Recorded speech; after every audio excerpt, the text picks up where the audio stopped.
British Prime Minister Boris Johnson is set to make a fresh attempt to force an early election, despite MPs rejecting his proposal just yesterday.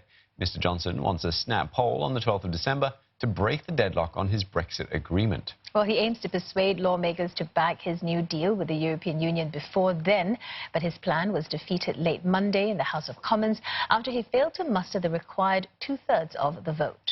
The debate in Parliament will begin within the next hour.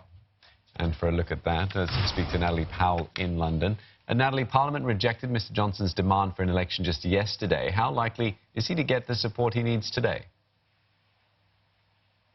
Well, we've recently heard from the opposition Labour Party leader Jeremy Corbyn, who says that his party is going to approve this vote. They're going to vote in favour of a general election. Of course, what Jeremy Corbyn has said is that prior to this, he hadn't wanted to back one simply because the threat of a no-deal Brexit was still on the table. But with the EU lengthening the extension now to the end of January, to the 31st of January, Mr. Corbyn says that that has satisfied him and he is gearing up now for a general election. Of course, the only thing that could potentially derail this is that because of the way that this legislation will go through, calling for a general election, it essentially opens itself up to being amended, and there may be a number of amendments that opposition parties put down to this law that perhaps the government will not be satisfied with. So that is at this stage the only way that is likely to derail the government's plans for a December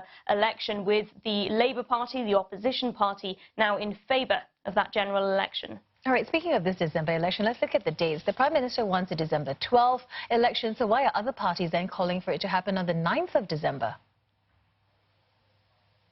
Well, the Liberal Democrat Party and the Scottish National Party believe that 3 days in between is enough time for the UK government to essentially get through its withdrawal agreement bill. Both parties say that they don't want to see Brexit. They're against Brexit, and they are concerned that the government will try to pass its withdrawal agreement bill before Parliament is suspended in order to ramp up the election campaigning and therefore have a general election on the 12th of December. They don't want to see that happening.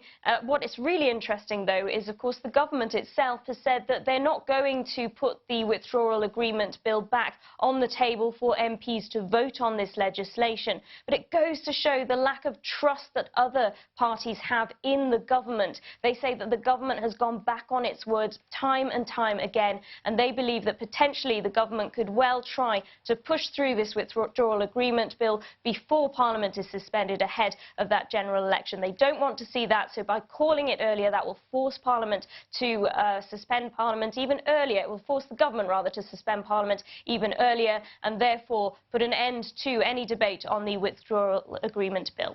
All right, thanks for that. Natalie Powell speaking to us from London on the Brexit crisis.